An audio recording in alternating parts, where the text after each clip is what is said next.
So recently, politician Dan Crenshaw, was on the Joe Rogan podcast, and they were discussing the Green New Deal, which I don't really know that much about, other than it's Ocasio Cortez's baby, and it was universally panned by everyone.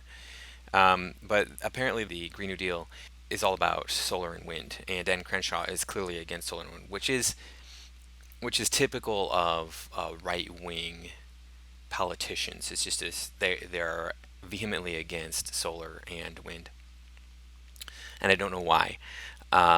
Solar is the main thing that they spoke of, that they talked about on the Joe Rogan podcast, and he at one point he says, I'll let you listen to the clip yourself. I'll point you in the direction of the Joe Rogan podcast. There's actually not a clip on this. You have to listen. It starts at about minute 140 in the podcast. If you wanted to skip to that part, um, he says at one point, nobody's saying take solar and wind completely off the table, but that's actually what people are saying. The right has always said we can't do solar, we can't do wind, we have to do fossil fuels.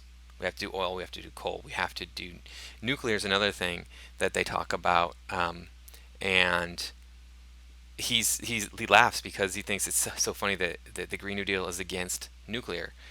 And Joe Rogan points out, well, there's the possibility of nuclear meltdown or disaster of some sort, and that could lead to problems. And yeah, Dan Crenshaw's like, that's, yeah, it is rare. I mean, don't get me wrong, that is a rare occurrence considering how much nuclear energy we use in the world. But there's the thing of nuclear waste. What do we do with all the nuclear waste we get? Those nuclear rods have to continuously have water running over them. The spent nuclear rods have to have water continuously running over them for several years.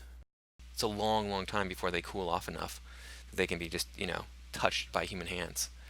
Um, yeah, it's ridiculous for him to sit there and say, "Oh, nuclear is perfectly safe. Solar is a pipe dream, and we have to do something different." Now, he does bring up this thing called net power, which is the carbon capture power thing that might be the wave of the future. I don't know, but I have a feeling that he has some sort of stake in that. That's why he brings it up, because it seems like that's what right-wing politicians do. They don't bring up anything they don't have a stake in. Left-wing politicians are starting to do that now too with their talking points, and they're forcing everybody to change to be SJW, which is BS.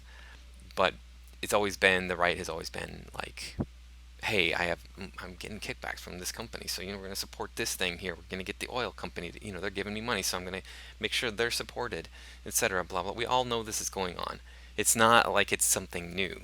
Now the thing that I see with solar is it is a completely viable option. Solar and wind are completely viable, and I know this because, I wonder what the country of Germany did a few years ago. They went completely solar and wind.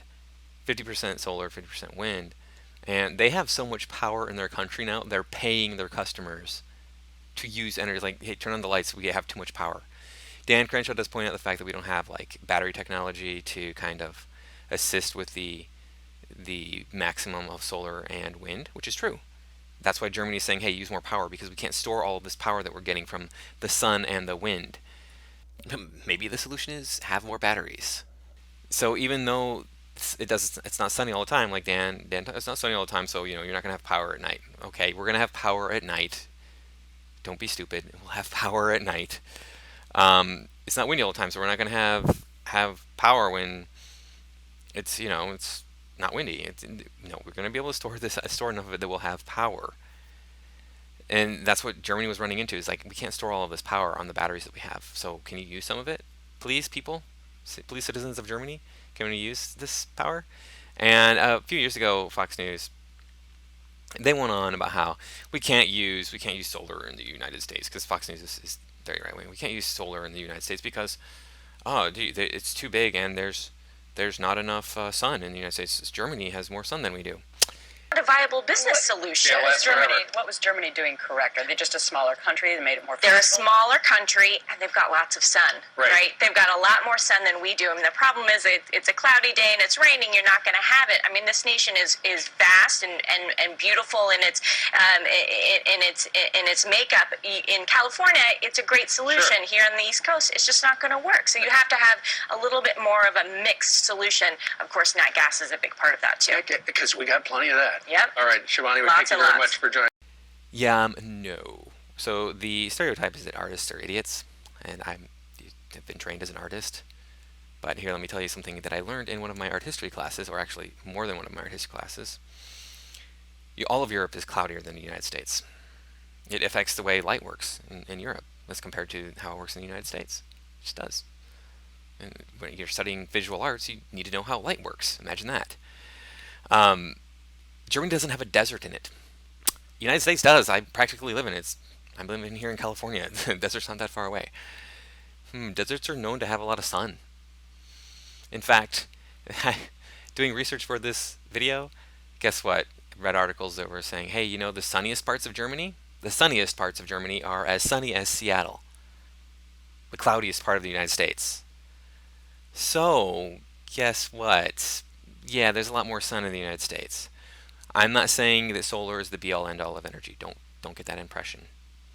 Solar, I think, is a good option, and I think it's a better option than pretty much every other thing that we have right now. I would say that the tidal energy systems that we can use, where we take energy out of the movement of the tides, or the geothermal, I think those are probably the better solutions. But I don't know anything about those really.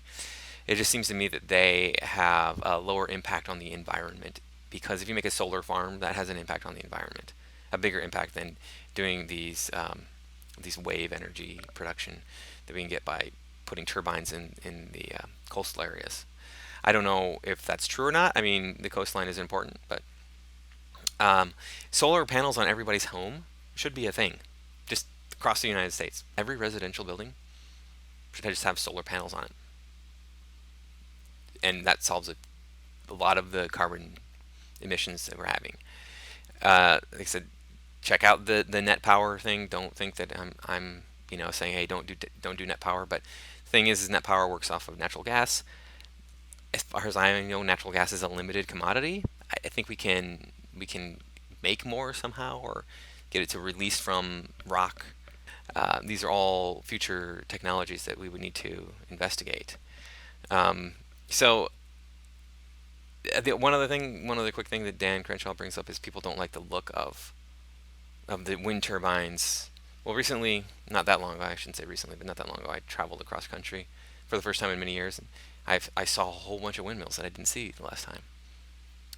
You're telling me this is not a beautiful sight, but what do I know? It's all about getting that natural gas to work, and don't just forget solar, forget wind. I'm not for wind. I actually am against wind, but the idea that this is not an image that you can appreciate the beauty of, and partly because there are wind turbines there, is just ridiculous. So anyway, Dan Crenshaw is definitely on the right side of the political aisle. Don't let his rhetoric fool you into thinking that he is interested in reducing human suffering or reducing carbon emissions. I don't believe that for a second. I believe that he actually has a vested interest in this net power thing, and that's why he's pushing for that. And maybe that's a good option. Maybe that's the option. Maybe that is the best option ever. I don't know. I don't know enough about it, and it's fairly new, so we need to wait and see how that plays out over time to see if there's any negatives to it. But yeah, just know that he's very much a right-wing politician. So thanks for watching.